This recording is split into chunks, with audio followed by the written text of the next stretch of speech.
నువ్వు పొద్దున్నే లెగ్గానే full జోష్‌లో DSC చదవడం స్టార్ట్ చేస్తావు. నీ ఫేవరెట్ క్రియేటర్ ప్లేలిస్ట్ ఓపెన్ చేసి చాలా డెడికేషన్‌తో నోట్స్ కూడా రాస్తావు. కానీ రియల్ సీన్ ఎప్పుడు బయటపడుతుందో తెలుసా?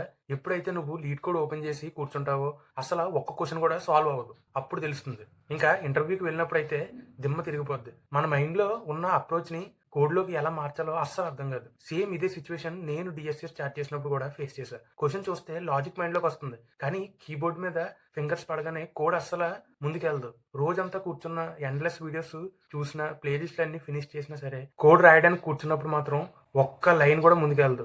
సేమ్ ప్లే లిస్టులు చూడడం, నోట్స్‌లు రాయడం, ఇలా కంప్లీట్ చేయడం ఇదే నా రొటీన్. అయినా కూడా కాన్సెప్ట్స్ మాత్రం అస్సలు క్లియర్ అయిపోయేవే కాదు. ఈ మధ్య నా సబ్స్క్రైబర్స్‌లో కొందరు ఇదే ప్రాబ్లమ్ గురించి నాతో మాట్లాడినప్పుడు నాకప్పుడు గుర్తొచ్చింది. మనందరం తెలియకుండా ఒక పెద్ద ట్రాప్‌లో పడిపోయామని. And that is DSA playlist endless loop. ఇంటర్నెట్‌లో చాలా ప్లే లిస్ట్‌లున్నాయి. క్రియేటర్స్ చాలా కష్టపడి, చాలా మంచి కంటెంట్ అయితే మనకిస్తున్నారు. Honestly I respect them a lot. యూట్యూబ్‌లో డీఎస్ఏ చెప్పడం మామూలు విషయం అయితే ఏం కాదు. చాలా హార్డ్ వర్క్ ఉంటుంది దాని వెనక.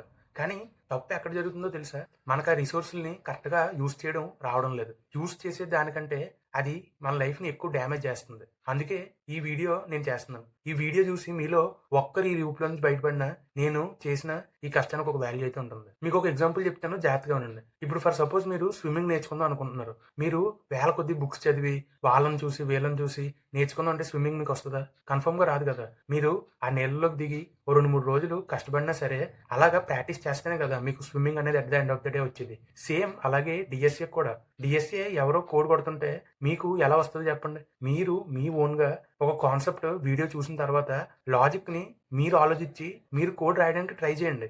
స్టార్టింగ్‌లో రాదు, కరెక్టే, నేను ఒప్పుకుంటాను. కానీ మీరు ట్రై చేయాలి కదా! First of all. మీరు జస్ట్ ఒక కాన్సెప్ట్ చూసిన వెంటనే మీరు కోడ్ రాయడానికి కూర్చోండి. టైం అయినా పర్లేదు. జస్ట్ మీరు అలాగా ఆలోచిస్తూ ఉండండి. ఒక 2 డేస్ అయినా పర్లేదు, ఆలోచిస్తూ ఉండండి. దాని మీద మీ బుర్రంతా పెట్టండి. స్టార్టింగ్ 2, 3 కోడ్లకైతే అలాగే ఉంటది. తర్వాత నుంచి ఆ లాజిక్ బిల్డ్ అవ్వగానే మీరు మీ అంతటా మీరే చాలా ఫాస్ట్‌గా కోడ్స్ అనేవి మీరైతే రాయగలరు. స్టార్టింగ్ కొన్ని రోజులు మాత్రం అలా ఉంటుంది. ఏదైనా అంతే. సేమ్ మన స్విమ్మింగ్ ఎగ్జాంపుల్ లాగే. సో, ఇకపై అలా ట్రై చేయండి. నేను చాలామంది నా జూనియర్స్‌తో కూడా మాట్లాడైతే చూశాను. నేను అడిగా, మరి ఆల్గోరిథమ్స్ మీరు ఎలా నేర్చుకుంటారు అని. వాళ్ళు ఏం చెప్పారో తెలుసా?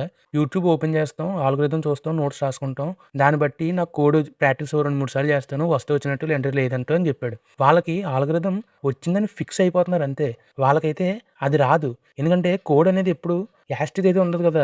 మనకి జస్ట్ ఆ లాజిక్ అనేది ఎక్స్‌ప్లెయిన్ చేస్తాడు వీడియోలో. ఆ మిగతాదంతా మనం థింక్ చేయాలి. మనం ప్రాక్టీస్ వల్ల మనకి వచ్చుతది అంతే. వాళ్ళందరూ అలా చేయడం వల్లే వాళ్ళకి రాట్లేదు. నాకు తెలిసి మీలో కూడా చాలామంది అలాగే చేస్తున్నారు. నేను నిజంగా షాక్ అయ్యాను ఈ మాట విని. కోడింగ్ నేర్చుకోవడానికి ఇది చాలా వరస్ట్ మెథడ్ అనమాట.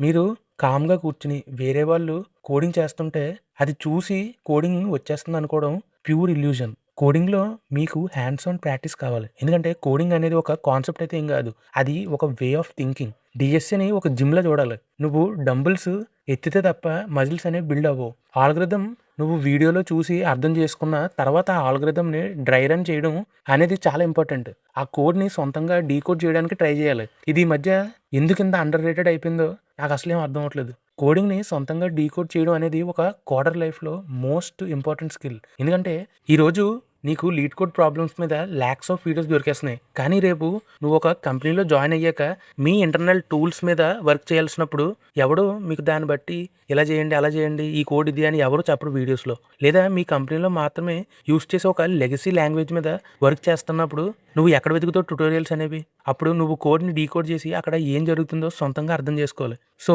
వీడియోస్ చూడండి తప్పులేదు. కానీ కోడ్‌ని మాత్రం సొంతంగా డీకోడ్ చేయడానికి ట్రై చేయండి. ఇంకో క్రేజీ విషయం ఏంటంటే ఆల్గోరిథమ్స్ నేర్చుకున్న తర్వాత కూడా ప్రతి చిన్న ప్రాబ్లమ్ కోసం కూడా మళ్ళీ యూట్యూబ్ వీడియోసే వెతుకుతారు. ఫర్ సపోజ్ అరేస్‌లో ద సమ్ ఆఫ్ 2 నంబర్స్ అనే ప్రాబ్లమ్ ఉందని అనుకుందాం. వీడియో చూడగానే అబ్బా! ఈ ఫేమస్ ప్రాబ్లమ్ నాకు వచ్చేసింది అని ఫీల్ అయిపోతారు. బట్ ఇది చాలా తప్పు. ఆ వీడియోని మిలియన్స్ ఆఫ్ పీపుల్ చూసారు. మరి ఆ మిలియన్ మందికి డీఎస్ఏ వచ్చేసిందా? ఒకవేళ వచ్చేసుంటే కంపెనీ క్యాండిడేట్స్‌ని ఫిల్టర్ చేయడానికి డీఎస్ఏని వాడాల్సిన అవసరం ఏముంటది? ఏదైనా కొత్త క్రైటీరియా పెట్టాలి కదా! కానీ అలా అవ్వదు. వీడియో చూస్తే నీకేవి రాదు. నువ్వు ఆ క్వెషన్ మీద సొంతంగా అట్‌లీస్ట్ 30 మినిట్స్ అన్నా మీ బ్రెయిన్ పెట్టాల్సి ఉంటుంది. ఒక ఆల్గోరిథం నేర్చుకున్నప్పుడు దాన్ని కంప్లీట్‌గా ఇన్ అండ్ ఔట్ అర్థం చేసుకోవాల్సి ఉంటుంది. మల్టిపుల్ టెస్ట్ కేసెస్ తోటి డ్రై రన్ అయితే చేయాలి. అట్‌లీస్ట్ 5-10 టైమ్స్ అన్నా కోడ్ రాసి చూడాలి. అది నీ బ్రెయిన్‌లో ఫిక్స్ అయిపోయే వరకు అస్సలు వదలకూడదు. అదయ్యాక ఆ ఆల్గోరిథం లాజిక్ యూజ్ అయ్యే రాండమ్ క్వెషన్స్‌ని మీరైతే సాల్వ్ చేయాలి. స్టార్టింగ్‌లో కొన్ని క్వెషన్స్ అస్సలు రావు. అది చాలా కామన్. మీకైతే ఇందాక స్విమ్మింగ్ ఎగ్జాంపుల్ చెప్పాను కదా! సేమ్ అలాగే. కానీ క్వెషన్స్ రాకపోయినా వెంటనే యూట్యూబ్‌లోకి జంప్ చేయకుండా కాసేపు ఆలోచించండి. ఇలా చేస్తే మీకు చాలా ఇంప్రూవ్‌మెంట్ అయితే కనబడుతుంది. నెక్స్ట్ కోడింగ్‌లో సింపుల్‌గా 2 పార్ట్స్ అయితే ఉంటాయి. ఒకటి లాజికల్ థింకింగ్. క్వెషన్ సాల్వ్ చేయడానికి లాజిక్ అనేది చాలా అవసరం. Next implementation. ఆ లాజిక్‌ని కోడ్‌లోకి మార్చడం. చాలామంది ఫస్ట్ పార్ట్‌లోనే స్ట్రక్ అయిపోతారు. అంటే లాజికల్ థింకింగ్‌లోనే స్ట్రక్ అయిపోతారు. ఎందుకంటే చాలామంది అలా వీడియోస్ చూస్తూ ఉండడం వల్ల వాళ్ళకసలు లాజిక్ ఆలోచించడానికి టైం అనేది ఉండదు. ఇప్పుడు ఫర్ సపోజ్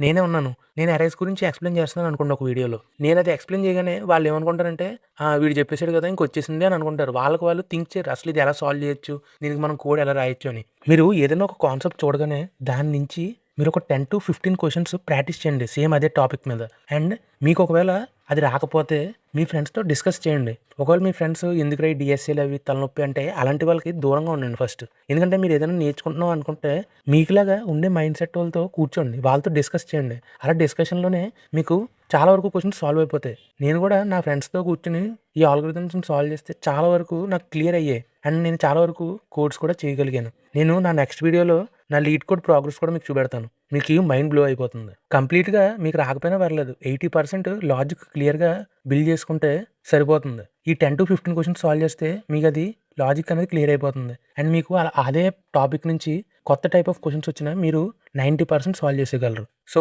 ఇలాగా మీరు ప్రాపర్‌గా టైం అనేది స్పెండ్ చేయండి. అంతేగాని ప్లే లిస్టులు చూడడం వల్ల మీకు ఎలాంటి ఉపయోగం ఉండదు. సో, ఈ వీడియో ఎండ్ వరకు చూసారు కాబట్టి మీకొక ట్రిక్ చెప్తాను. చాలామంది ఇప్పటికీ ఈ వీడియోని స్కిప్ చేసేసి ఉంటారు. ఈ 3 పిల్లర్స్‌ని మీరు జాగ్రత్తగా ఫాలో అయ్యారంటే ఇప్పుడు మీరు వరస్ట్ సిట్యుయేషన్‌లో ఉన్నా కూడా డీఎస్సీ సాల్వ్ చేయడంలో మీరు ఒక ప్రో లెవెల్‌కైతే వెళ్ళొచ్చు. సో, ఫస్ట్‌ది వచ్చేసి ఇన్‌పుట్ అండ్ అవుట్‌పుట్ ఏంటో అనలైజ్ చేయండి.